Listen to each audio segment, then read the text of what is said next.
Selamat malam teman-teman semuanya. Apa kabar hari ini?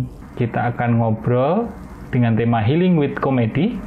Tentu saja kalau bicara soal komedi, ada beberapa public figure ya, atau beberapa orang yang muncul di kepala kita ya. Salah satunya Mas Panji Pragiwaksono. Oke, saya invite Mas Panji. Halo Mas Panji. Mas Haji, apa Ya, kabar? Mas Panji. Baik, suara saya jelas Mas? Jelas sekali, moga-moga suara saya jelas juga ya. Jelas. Gambar juga jelas Mas? Jelas, aman semuanya. Jelas ya, aman ya. Mas Panji, Ya, saya senang banget loh bisa ngobrol sama Mas Panji secara langsung. sama-sama Mas. Iya, karena saya itu penikmat karyanya Mas Panji. Waduh, terima kasih banyak. Padahal Bentar, saya saya- hanya mulut sampah saya ini. Bentar, saya mau nunjukin sesuatu Mas. Apa tuh? Wah, klasik sekali tuh buku. Wah gila, buku pertama saya itu. Iya, sama ini sih, Wih, Ya. luar biasa. Mas. Ya. Saya itu kan menikmati karya Mas Panji sejak tadi buku pertama ini ya, sebagai rapper ya, kalau nggak salah ya Mas ya. Iya betul sekali. Belum stand up. Rapper, host kena deh, ya Iya. kan? Betul sekali. Terus stand up sekarang ini ya. Iya betul. Nah, saya penasaran Mas Panji itu sebenarnya kepengen dikenal sebagai apa sih Mas? Sebenarnya sih kalau secara strategis pelawak Iya. aja. Tapi secara umum saya tuh sebenarnya pendongeng. Tapi dongengnya itu formatnya banyak. Ada yang lewat buku berdongengnya storytelling gitu. Ada yang cocoknya lewat format lagu, ada yang cocoknya lewat format naskah film, ada yang cocoknya lewat stand up. Jadi intinya seneng dongeng, tapi dongeng tertentu membutuhkan format tertentu. Itu sih intinya. Oke, jadi lebih ke storyteller ya. Ya, Ya. betul sekali. Itu pun juga saya rasakan sekali di cara menulis Mas Panji. Ya. Iya, betul. Ya, Lebih baik. mirip bercerita. Ya, termasuk di cara berkomedinya ya. Iya, betul, persis. Oke, berarti di kemudian hari gitu, maksudnya waktu Mas Panji udah tua, bahkan mungkin sudah meninggal gitu, kepingin dikenalnya sebagai storyteller. Mungkin ketika udah meninggal, ingin dikenal bahwa cerita-cerita yang saya berikan itu berdampak di orang-orang. Hanya itu sebenarnya. Sebagai stand up comedian gitu, ada rasa gini nggak sih Mas? Ada rasa aku harus lucu gitu? Ada perasaan gitu nggak sih? Ada perasaan tertekan gitu nggak sih? Selalu ada, makanya naik panggung di satu sisi pengennya bikin kita hilang stres, tapi seringkali nambah stres juga karena pertanyaan terbesarnya adalah apakah malam ini saya lucu? Karena malam-malam sebelumnya bisa aja lucu, terus malam ini enggak, terus besok lucu lagi, terus besok lagi enggak gitu. Kalau kecuali kalau di pertunjukan sendiri ya, di pertunjukan spesial sendiri peluang untuk lucunya lebih besar karena orang udah kenal kita, justru pengen nonton, kita udah siap untuk ketawa. Tapi kalau di corporate gig gitu atau di acara-acara lain itu tanda tanya itu selalu ada gitu dan jawabannya kadang-kadang tidak lucu. Jadi ya resiko. Berarti ada kemungkinan ketika kita sebagai stand up comedian ini terlalu ingin bikin penonton tertawa, malah itu menjadi blunder ya? Betul. Makanya saya selalu bilang, kalau kita mau jadi stand up comedian profesional, kita harus mulai belajar untuk memperlakukan semua panggung sama. Jadi nggak ada panggung yang lebih penting, nggak ada panggung yang tidak penting, nggak ada panggung yang lebih besar, nggak ada panggung yang lebih kecil, semua panggung sama, supaya pendekatan kita kepada panggung itu sama stabilnya. Orang kadang-kadang kalau misalkan ngerasa ada job yang lebih penting, tekanan kepada dia lebih besar sehingga dia lebih panik. Sebaliknya, kalau ada job yang dia anggap ya ini mah nggak penting jobnya, kadang-kadang dia menganggap remeh sehingga salah juga. Makanya saya bilang harusnya kita manggung di depan 5.555 orang sama bagusnya. Harusnya. Kalau dari sudut pandang psikologi, bikin orang tertawa itu tidak semudah yang kita bayangin. Ya. Apalagi kalau sudah masuk di sisi art, sisi seni, stand up comedy, itu stand up comedian itu ya meskipun tidak bisa dipukul rata semuanya bahwa semuanya itu pintar, tetapi perlu kepintaran khusus untuk melucu. bener ya. Iya, Meskipun betul. orang lucu itu belum tentu pintar ya kan. Orang Iya. lucu belum tentu pintar. Bahkan orang pintar pun belum tentu lucu gitu. Betul. Kualitas kepintaran apa sih Mas yang diperlukan supaya bisa bikin orang tertawa? Rasanya secara spesifik ya. Jadi pertama mungkin kita bisa sepakati dulu bahwa selama satu orang bisa bikin orang lain ketawa, itu butuh kepintaran tertentu. Mau itu bentuknya stand up comedy ataupun sketsa ataupun slapstick. Makanya Jerry Seinfeld, stand up comedian yang sangat dikagumi, bilangnya kalau lu nggak ngerti Jerry Lewis, lu nggak ngerti komedi. Padahal Jerry Lewis itu kan slapstick komedi. Nah, jadi sebenarnya emang butuh kepintaran. Nah, tapi pertanyaannya adalah kepintaran macam apa nih yang membuat seseorang bisa jadi pelawak? Dari pengalaman saya, kepintarannya itu bukan kepintaran yang sifatnya formal ya, tapi lebih kepada kepintaran, kecerdasan dalam meraba atau memahami penonton, itu lebih tepat. Jadi orang ketawa karena satu hal, bukan karena kita lucu. Dan saya dapat ini dari Mas Miing. Bang Miing bilang, Bang Miing nanya, menurut lu Nji, orang ketawa karena apa? Terus saya bilang karena lucu. Lucu mah udah pasti, tapi bukan karena itu. Orang ketawa karena ngerti. Nah, kalau kita ngomongin ngerti, ada dua hal tuh. Ngerti dari cara kita mengkomunikasikannya, berarti dibutuhkan kecerdasan berkomunikasi, dan ngerti dalam hal konteks, jadi punya kemampuan dan kecerdasan untuk meraba referensinya penonton kita nih seperti apa, supaya kita bisa memastikan yang kita ucapkan sama nih referensinya. Sebenarnya pelawak itu aja. Dari Sri Mulat sampai stand up comedian seperti misalnya Ernest Prakasa, dua-duanya tuh butuh untuk ngeraba, punya kecerdasan untuk ngeraba penonton ngertinya apa, saya bawanya apa. Nah, kalau misalnya orang ngerti yang kita maksud, baik itu secara oral, teknis penyampaian, dan ngerti secara konteks, tawa itu terjadi. Nah, makanya kecerdasan yang dibutuhkan oleh seorang pelawak adalah kecerdasan untuk membuat saling mengerti itu terjadi. Dan peluang terbesar datang dari komunikatornya. Ya. Saling mengerti itu terjadi ya. Oke, ya. Kalau saya punya pendapat, nggak tahu sih benar atau enggak, tapi kelihatannya kan pelawak itu menyajikan sesuatu yang kayak ada momen yang patah gitu Mas, ya kan? Jadi jadi ada momen yang beyond gitu. Pelawak tidak hanya menyajikan yang diketahui, bukan hanya fakta, tapi pelawak perlu melampaui gitu. Karena ada unsur patahnya, benar gitu ya Mas ya? Betul sekali. Jadi nggak bisa ditebak gitu. Betul. Bahkan secara umum orang tuh ketawa karena dia kaget, tapi tentu tidak bisa dipahami dengan ayo lo gitu kan, bukan kaget seperti itu. Dia kaget karena ekspektasinya patah. Tapi secara umum ada semacam misdirection, orang dibawa ke sini tiba-tiba dibawa ke sana gitu. Itulah kenapa kalau kita dengar joke yang sama berulang-ulang, lama-lama ketawanya tidak sebesar tawa pertama karena kita udah pernah dengar sebelumnya. Memang betul dibutuhkan kemampuan untuk dalam tanda kutip mengejutkan orang. Nah, ini kemudian membuat pelawak atau komika bermain di ranah yang rumit karena untuk membuat orang nggak expect, dia kadang-kadang harus keluar dari norma karena logikanya itu bawanya ke sini, tapi dia harus berani begini dikit.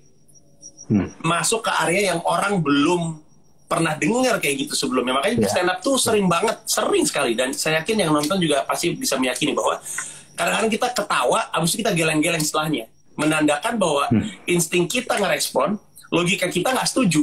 Itu sering kayak gitu tuh. Jadi dia wah parah.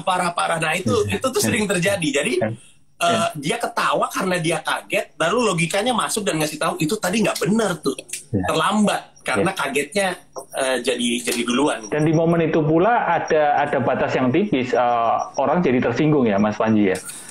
Nah, kan tersinggung oleh panji.com ya, websitenya kan itu kan ya. Apa itu tadi Komui Doi ya itulah ya. Itu apakah menjadi ini Mas, menjadi sebuah kayak penonton bakalan diuji untuk tersinggung atau enggak gitu? Atau seperti apa? Iya, tapi tidak didesain demikian. Lebih kayak karena pertunjukan itu banyak ngomongin soal tersinggung. Jadi saya banyak ngomongin soal kejadian-kejadian di mana orang tersinggung sama saya, argumen balik saya dan segala macamnya. Dan bahkan saya ngomongin soal dalam rangka supaya kita nggak tersinggung atau tidak mudah tersinggung dan tidak mudah marah, adalah mencoba untuk memahami bahwa kita semua tuh pasti pernah salah. Dengan memahami itu, harapannya adalah kita bisa memaklumi. Lu salah, gue tersinggung. Pikir dulu bahwa pada keadaan yang lain, di situasi yang lain, kita juga pernah salah. Dan berarti orang pernah tersinggung sama kita. Kalau kita pernah ngerasain orang tersinggung sama kita, harusnya lebih mudah untuk kita berempati agar tidak tersinggung kepada orang. Nah, di topik itu saya ngomongin soal hal-hal yang pernah saya lakukan, yang sekiranya melanggar hukum, menyinggung orang. Nah, itu cukup berbahaya, argumen-argumen saya. Dan terutama yang bikin Komedo itu agak berbahaya adalah karena saya udah tidak mau berhati-hati, tidak mau mikirin perasaan orang, tapi bukan karena nggak peduli ya, tapi lebih kepada terakhir saya bikin pertunjukan di JCC yang Pragiwaksono itu saya desain sebagai pertunjukan yang paling aman, pertunjukan paling santai, pertunjukan yang tidak menyinggung, nggak ada isu sosial politik yang terlalu gimana-mana, berdirinya di tengah. Tapi ternyata kucing sempat bikin juga. Itu dia. Lalu saya mikir kalau saya hati-hati aja orang tersinggung, ya udah ngapain hati-hati. Intinya saya pengen ngelawak, orang tersinggung minta maaf. Tapi hati-hati, kalau lu nggak siap, mending jangan nonton yang satu ini. Karena saya mau bebas. Iya. Padahal itu sudah menjadi show tunggalnya Mas Panji sendiri ya. Jadi orang nonton bayar dan udah siap untuk mendapatkan singgungan sebenarnya, tapi tetap aja ada orang yang tersinggung. Iya. Ini kan terkait dengan platform ya. Betul sekali terkait dengan platform, betul. Orang itu bisa aja tahu Panji tapi nggak tahu stand up seperti apa, tapi punya duit untuk nonton. Jadi misalkan tahu Panji dari TV, tahu Panji dari YouTube. Padahal kan materi stand up yang saya bawa ke TV dan saya bawa ke YouTube tentu yang aman dong, bukan sesuatu yang berbahaya. Iya. Itu yang terjadi, apalagi stand up comedian yang populer dari film, populer dari TV, ketika dia bikin pertunjukan, orang yang kenal di ekspektasi tertentu. Nah, balik ke tadi Mas, soal tersinggung itu ternyata ada hubungannya dengan pengalaman masa lalu. Dulu itu saya pernah tersinggung gara-gara ada seorang teman yang mengejek kacamata saya. Ya kan? Itu sesuatu yang konyol gitu. Tapi sekarang ini udah cukup bertahun-tahun ini, saya jadi paham bahwa ketika orang mengejek kacamata saya, itu bukanlah mengejek saya gitu. Jadi antara kacamata dengan diri saya, itu adalah sesuatu yang berbeda gitu. Jadi dulu waktu saya marah, tersinggung gara-gara ada orang menyinggung kacamata saya, itu saya mengalami identifikasi gitu. Saya menganggap diri saya sama dengan kacamata saya gitu. Mungkin kita perlu tertawa lah, maksudnya menghadapi hidup ini. Karena ada satu kutipan, bagaimana pendapat Mas Panji terkait kutipan ini, Mas? Life will be tragic, it will not funny. Setujukah dengan pendapat itu atau quote itu? Oh iya betul sekali. Kadang-kadang ada kejadian yang kalau bukan lewat ketawa kita agak bingung memprosesnya gimana nih. Saya mau memproses kejadian ini. Dan tawa membantu kita memproses kejadian itu. Dan memang seperti itu. Bahkan di stand up comedy ada teorinya tragedi plus waktu sama dengan komedi. Dan waktu itu sebenarnya bukan hitungan hari atau jam atau bulan, lebih kepada rentang yang dibutuhkan untuk supaya kita bisa berdamai dengan tragedi itu, untuk bisa kemudian kita tertawakan. Jadi tragedi itu mengindikasi hierarki kalau dalam komedi. Jadi gini, komedi itu ada yang tertawa dan ada yang ditertawakan. Biasanya itu tertawa terus kepada objek yang ada di bawah. Kita tuh ketawa ketika ada orang yang sial. Kita ketawa karena yang sial bukan kita. Secara hierarki kita di atas. Objek tertawanya di bawah. Orang kepleset, orang kepentok, Tom and Jerry. Stand up comedy pun orang tertawa karena menertawakan kami lagi ngomel. Intinya seperti itu. Penonton tidak dalam posisi ngomel. Jadi ketika kita ketawa itu kan ada hierarki. Ada yang tertawa dan yang ditertawakan. Tragedi adalah indikator hierarki kita di bawah. Jadi kita ngasih tahu nih, ini cerita sedih. Nah, tapi untuk kita bisa mengangkat tragedi itu ke permukaan untuk dibahas, kitanya juga mesti berdamai terhadap tragedi itu. Nah, jadi kendala adalah kalau tragedi adalah tragedi bersama, lalu waktu yang dibutuhkan oleh si pelawak dan penonton untuk berdamai beda. Pelawaknya ngerasa, sekarang udah bisa gue bahas nih, gue udah berdamai. Dia bawa tuh tragedi ke atas panggung. Yang nonton bilang, buat saya belum. Sehingga dia tersinggung. Nah, itu yang jadi jadi kenal. Makanya paling aman ngebahas tragedi sendiri ketimbang tragedi kolektif. Oke, itu terkait dengan waktu tadi, terkait dengan tempat seperti yang saya sampaikan tadi, platform yang sekarang cukup banyak kan gitu, dan ada beberapa yang mengeluarkan jokes-nya mungkin di sosial media di mana itu belum, orang yang membaca itu, orang yang menonton itu belum siap menerima bahwa itu komedi gitu ya. Itu pun juga akan terjadi ketersinggungan kan, Mas? Betul, itulah yang terjadi dengan Coki Pardede. Iya. Tapi Coki menyadari kesalahannya. Kami berdua ngobrol panjang lebar soal banyak kejadian yang Coki alamin. Dia tahu bahwa emang salah gue sih naruh joke yang tidak seharusnya gue taruh di Twitter, karena itu tadi, ketika dia bawa di atas panggung komedi di mana orang bayar, kita bisa berasumsi walaupun tidak akurat, tapi bisa berasumsi bahwa orang-orang ini punya sensitivitas komedi beda yang mungkin sejalan dengan si komikanya. Mungkin waktu yang mereka butuhkan untuk berdamai rada mirip dengan komikanya, tapi Twitter kan terlalu luas. Satu tweet itu bisa keluar dari list following kita, dan ketika udah keluar ke followers yang lain, nah semua orang kan, aduh, ada berapa banyak kan, katanya kan Indonesia itu adalah negaranya Twitter, dan Jakarta itu katanya capital of Twitter in the world karena jumlah tweet yang diproduksi luar biasa. Artinya, iya. Kalau nggak salah saya dapatnya dari orang Twitter juga. Twitter tuh Jakarta sempat disebut sebagai the capital of Twitter of the world. Nah, jadi intinya ketika platformnya tidak tepat, kita tuh sebenarnya menganggap itu tidak tepat karena mengekspos joke kita kepada audiens yang terlalu luas.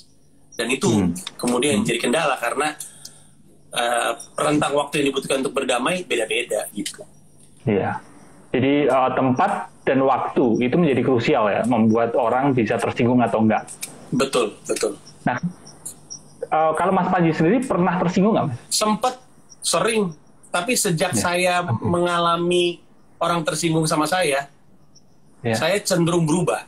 Belakangan ini bahkan teman-teman terdekat ataupun tidak terdekat ya pasti akan bilang bahwa gue pikir-pikir ya si Panji nggak pernah tersinggung. Kalau marah masih sering, tersinggung udah nggak pernah. Bahkan ketika objek tertawanya saya sendiri, saya masih bisa ketawa gitu.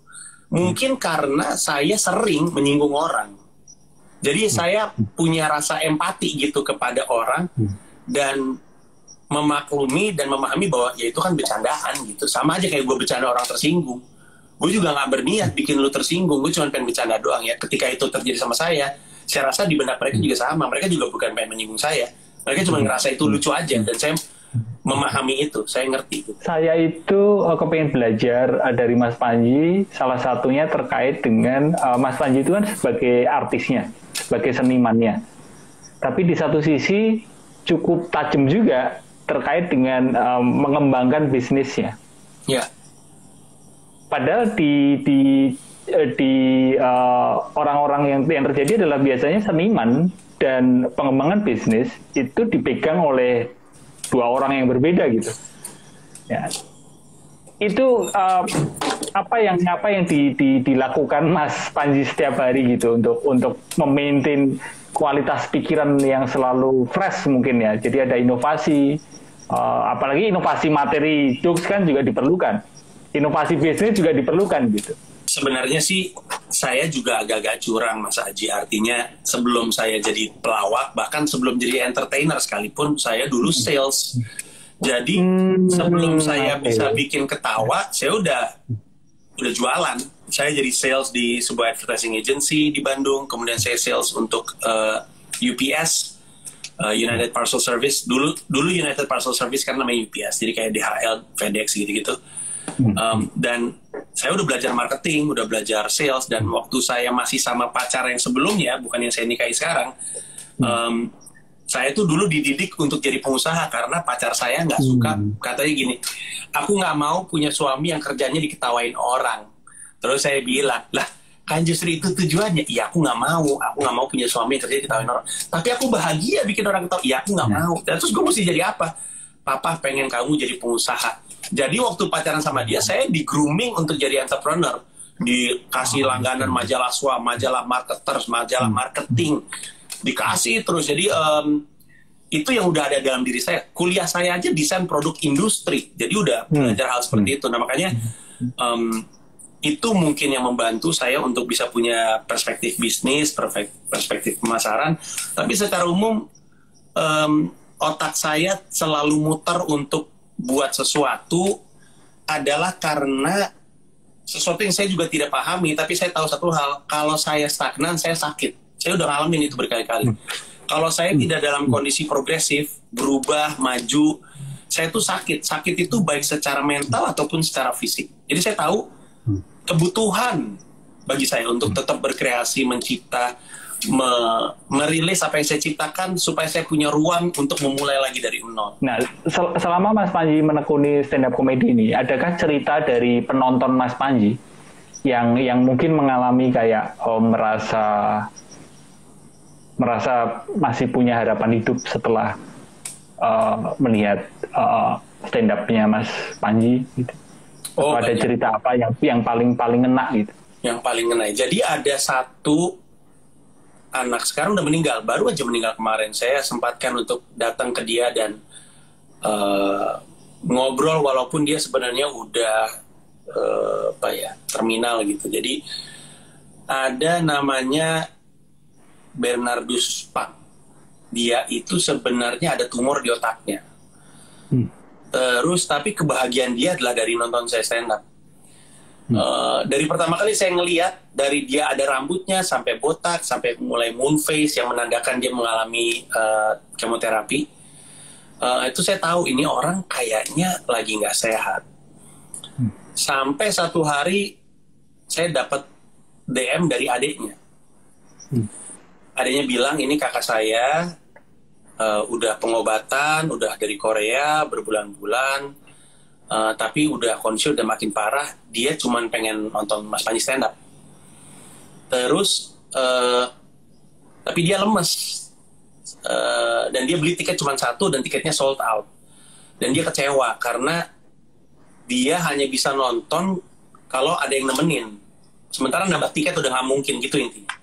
Jadi adanya ngubungin, terus dia nanya masih memungkinkan atau enggak. Saya bilang, Bernard suruh datang, kamu datang aja, nanti kamu saya siapin kursi tambahan. Dan Bernard hari itu datang, terus dia benar-benar yang udah nggak bisa ngomong. Udah nggak bisa ngomong, dia cuma bisa ngeliat, cuma bisa ngangguk, cuma bisa ngangkat tangannya. Terus itu dia datang ke pertunjukan saya yang Hidup Layak Indonesia Maya, terus dia bahagia sekali. Terus saya sama counter outing setelahnya ke Tokyo waktu itu, dan di Tokyo saya dikabarin, Bernard udah nggak lama lagi, kalau bisa Panji ke rumah sakit. Pulang dari Tokyo, saya langsung datengin dia. Terus dia katanya udah 3 minggu udah nggak gerak, udah nggak respons, tapi masih hidup. Kayak apa sih istilahnya, vegetative state kalau nggak salah. Terus udah gitu saya datang, terus Bernard ini Panji, Bernard ini Panji. Terus dia ngeliat ke arah saya. Terus dia bilang, terus udah gitu kakaknya sama adiknya sama keluarganya, Bernard kalau dengar Panji ngomong angkat tangan gitu. Terus Bernard angkat tangan, terus keluarganya bilang ini adalah respon pertama dalam 3 minggu terakhir. Keluarganya bahagia, ada saya juga bahagia bisa ngasih respon itu sama Bernard. Terus nggak lama kemudian Bernard meninggal. Terus saya sempat kesana terakhir kali sekali lagi sebelum dia meninggal. Dan cukup senang ketika tahu ada orang yang semangat hidupnya datang dari nonton orang manggung. Jadi dia tuh semangatnya dia untuk menjalani hari-hari, dan kalau katanya keluarganya behavior misdemeanornya dia itu datang dari selalu tertawa dan selalu terhibur sama pertunjukan saya. Dan Bernard tuh cuma salah satu contoh. Ada banyak sekali, ada yang habis pertunjukan nyamperin, ini adalah seorang LGBT perempuan yang berterima kasih. Dia merasa dia nggak sendirian, dia merasa dia ada yang bela, dia depresi. Ada yang udah benar-benar punya gangguan mental, yang menemukan kebahagiaan dan ngomong langsung. Ada yang ateis merasa dibela sama saya, ada yang jadi kadang kita nggak tahu kenapa kita punya kemampuan seperti yang kita miliki.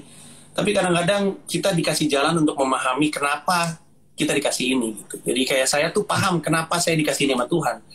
karena saya diminta untuk ngasih dampak sama orang, meninggalkan perasaan di benak orang. Kayaknya saya tuh dilahirkan untuk itu. Dan kalau kata Spider-Man kan, with great power comes great responsibility. Saya anggap aja ini super power saya, kemampuan menanamkan perasaan, dan dengan itu ada tanggung jawab yang harus saya jalankan. Dan itulah kenapa saya selalu pengen ngasih yang terbaik untuk penonton saya selalu berusaha, kerja keras. Orang kadang-kadang lupa untuk memahami betapa kerasnya saya kerja untuk kesenian ini. Saya tuh orang yang habis manggung di Jakarta di JCC hari Sabtu, di depan 5.000 orang, sold out. Acara udah sold out dari dari Oktober. Acaranya tuh Januari. Saya manggung di depan 5.000 orang, pecah.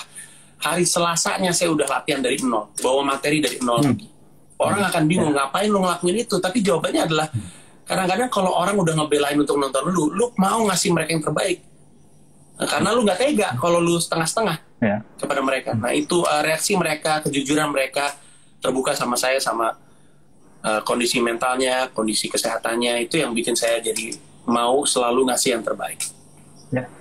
Dan masih cukup banyak orang yang berpikir bahwa komedi itu atau seorang stand up comedian menyampaikan jokes-nya itu hanya sebatas di saat itu gitu. Saya berpikir bahwa itu adalah sesuatu yang simpel, padahal di balik itu saya yakin sekali Mas Panji melatih jokes yang sama itu berulang kali. Dan ketika di atas panggung itu seolah-olah baru pertama kali disampaikan. Dan itulah yang paling susah kan. Itu yang paling susah. Betul.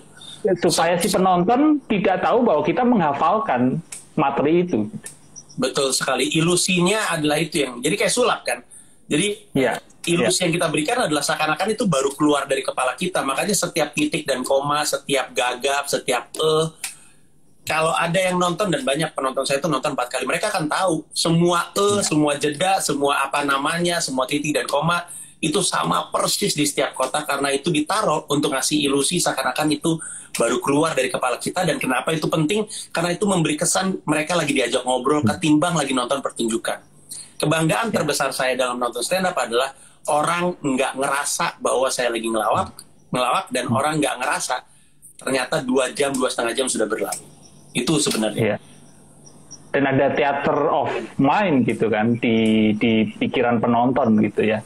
Betul, dan itu sudah itu menjadi penyadaran buat kita semua bahwa wajar kalau kita perlu mengapresiasi stand up komedi gitu. Ya kan, apalagi ya itu tadi kita tahu bahwa di balik itu semua ternyata banyak sekali latihannya gitu. Nah, untuk pertanyaan terakhir Mas, buat Mas Panji, karena jam 8 kan Mas Panji ada tugas lagi. Berhadapan dengan orang-orang nggak lucu di Indonesia.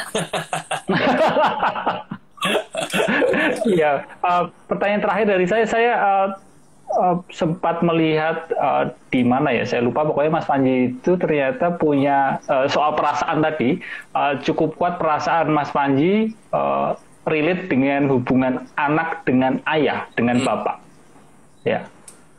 Betul sekali. Seberapa sayang Mas Panji dengan Dipo dan Sera? Aduh.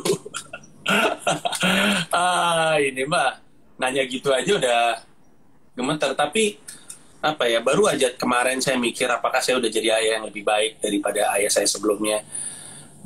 Karena menjadi ayah itu membingungkan tapi mengagumkan.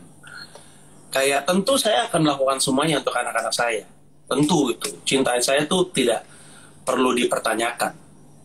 Yang perlu dipertanyakan adalah apakah saya benar menjadi seorang ayah. Nah ini tuh ketakutan, kebingungan, tanda tanya yang tidak kunjung ketemu jawabannya.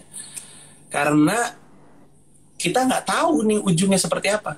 Apakah anak kita akan jadi seperti apa yang dia inginkan. Cara saya ngukur tuh cuma satu. Pokoknya kalau anak saya bisa jadi apa yang dia inginkan, berarti saya siap, saya benar dalam mempersiapkan dia. Nah, cuman kan kita nggak pernah benar-benar tahu sekarang. Kita nggak tahu apakah ada kesalahan yang kita lakukan yang ternyata berdampak di psikologisnya yang baru muncul belakangan. Kan kita nggak tahu. Satu hari kita bisa bilang, enggak, ntar ayah lagi sibuk. Kita nggak tahu itu kejadian persis itu ada dampaknya gitu. Jadi di sisi lain tapi untuk selalu memberikan semuanya baik-baik saja seakan-akan dia hidup di dalam bubble juga salah. Nah itu kan jadi membingungkan. Nah saya tidak bisa memaafkan diri saya sendiri kalau ternyata saya gagal jadi orang tua. Nah, jadi ketika ditanya seberapa besar rasa cinta saya sama anak-anak saya, begitu besar sehingga saya takut menjadi ayah untuk mereka. Karena saya takut gagal, karena saya takut ketidakbahagiaan mereka, ketidakmampuan mereka untuk bahagia, sedikit banyak adalah karena pengaruh saya. Dan sebaik-baiknya saya berusaha, jawabannya nggak akan pernah ketahuan sampai akhir nanti. Gitu. Sehari-hari sepertinya mereka baru di usia yang mungkin memancing emosi Mas Panji ya, maksudnya kadang melakukan kekonyolan dan sebagainya gitu. Kan pasti ada momen di mana mereka tidur dan Mas Panji mereka tidur dan Mas Panji melihat mereka tidur nyenyak gitu. Ya. Pada waktu momen itu apa yang ingin disampaikan Mas Panji ke mereka gitu? Semoga kamu selalu sayang ayah. Kenapa itu jadi penting? Karena ya mungkin saya sama ayah saya juga tidak selalu seperti itu, nggak selalu sayang. Ada hal-hal yang mungkin ayah saya lakukan yang membuat saya kecewa gitu. Artinya peluang itu selalu ada, dan rasanya saya tahu rasanya sedih sekali kalau ternyata yang saya niatkan sebagai sesuatu yang baik tiba-tiba diterima dengan buruk. Dan kita tahu di Indonesia, di dunia bahkan sering banget ada kejadian anak nggak mau ngomong sama ayahnya, lebaran nggak mau ketemu, nggak mau telepon, pergi keluar kota nggak mau ngomong. Aduh, itu sedih sekali. Makanya kalau ketemu sama anak saya, tanya aja. Saya selalu nanya sama mereka, do you think I'm a good father? Will you still love me? Apakah ayah masih boleh meluk abang, masih boleh meluk Syira? Sampai umur berapa ayah masih boleh nyium Syira? Sampai umur berapa ayah boleh nyium abang? Karena buat saya itu penting, dan saya tahu betapa berharganya itu, karena itu bisa hilang. Dan ayah saya ingat banget, ayah saya pernah bilang sama kami bertiga, anak-anaknya, dia bilang, ibarat kata anak-anak, kalau kalian berak di kepala ayah aja, ayah nggak akan marah sama kalian. Saya tahu kenapa dia ngomong gitu, karena dia nggak ingin kita takut sama dia atau kita meninggalkan dia gitu. Dia ingin kita tahu, kami tahu bahwa kami akan selalu diterima sama dia, dan itu juga yang saya rasakan sekarang gitu. Jadi kalau ada harapan terbesar saya untuk anak-anak adalah supaya mereka nggak pernah sebel sama saya. Mereka tetap sayang saya, tetap mau terima sama saya, tetap mau ngobrol, tetap mau nyaut ketika saya bilang I love you, you're my best friend forever and ever. Itu yang saya inginkan. Dan mereka adalah daya terbesar Mas Panji ya untuk terus berkarya, termasuk mengadakan show tunggal yang ke-7 itu ya. Dipo, Syira, Gamila sama besarnya. Keinginan mungkin itu kan caranya kita tahu kita benar cinta atau enggak, sama bukan cinta atau enggak, tapi bahwa kita mencintai adalah karena kebahagiaan kita tuh datang dari mereka bahagia gitu. Yeah. Ketika kita bisa bikin mereka bahagia, itu kebahagiaan terbesar untuk kita, itu hadiah untuk kita sendiri. Dan perjuangan terbesar ini adalah untuk saya bisa selalu dalam kondisi saya bisa selalu berikan kebahagiaan, apapun kebahagiaan yang mereka inginkan. Saya nggak pengen jadi kaya banget, nggak pengen jadi kaya raya, adalah bukan ambisi saya menjadi sekaya Richard Branson atau Bill Gates atau Steve Jobs atau Elon Musk, bukan itu. Tapi saya ingin ketika mereka butuh saya bisa kasih.